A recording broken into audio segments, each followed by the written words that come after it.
All right, I've only got 3 minutes. We're going to talk about trapping.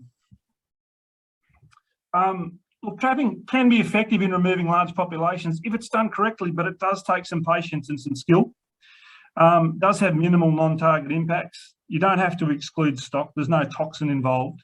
It can be coordinated into water runs or other stuff that you're doing around the place. People like to know how many they've killed. That's a positive as well.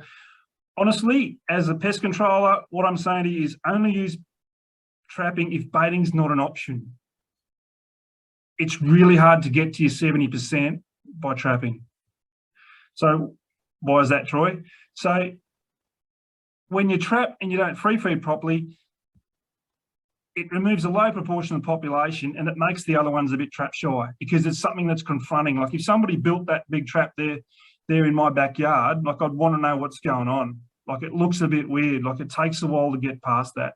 And generally people pull the trigger, and what I mean by pull the trigger is set the door well before they should. It can be labour intensive. You have to move the dead pigs out of the trap. You must check them daily. Traps are $800 to $1,000, say to $1,200 each. So you need a fair few traps in those cases, and they can malfunction. Again, one of the things that we see a lot of is just trapping without free feeding, and it's almost useless. A few rules: free feed. I bet you can't guess what the third one is. Free feed. You have to free feed the same as you would with 1080 batting, at least 10 nights. Draw the maximum amount of pigs in the area into the trap. The last 3 or 4 nights, the door should be lowered so it touches the pig's back, so they get used to that feeling. You want to get to a point where the trap door goes down and the pigs know where the door is and they push in. So 2 pigs go in, the trap door goes down, and there's 20 on the outside. You want the 20 on the outside knowing how to get in there, so you trap those as well. Remove all disturbance, the same as we did with the 1080 baiting. So ask someone to hide your rifle bolt so you're not tempted to shoot a few of them, prevent dogs from chasing and that sort of thing. So train pigs enter the trap to the feed. Sometimes that takes a while. If they eat up to the trap door, you need to free feed longer, or take the door off, take the front panel off the trap for a while to get them used to going in and out. You need to train the pigs where the door is and how to use it, and tie it up until all of the pigs in the area are going in the trap. Okay. Oop.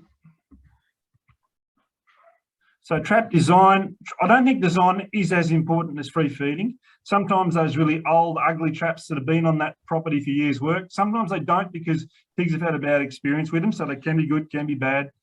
We have them 1.5 meters high. If there's no roof, we don't have any problems with them jumping out.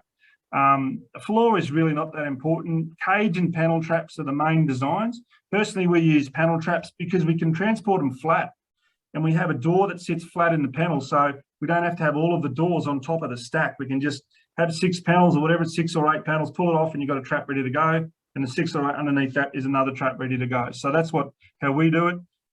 Yeah, transport is important consideration when you're designing traps.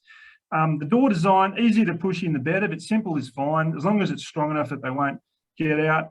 And I'd actually rather, from a pest control point of view, we'd rather you have more, less expensive traps other than those really flash bells and whistles ones. Remember, you're trying to get to a 70% goal.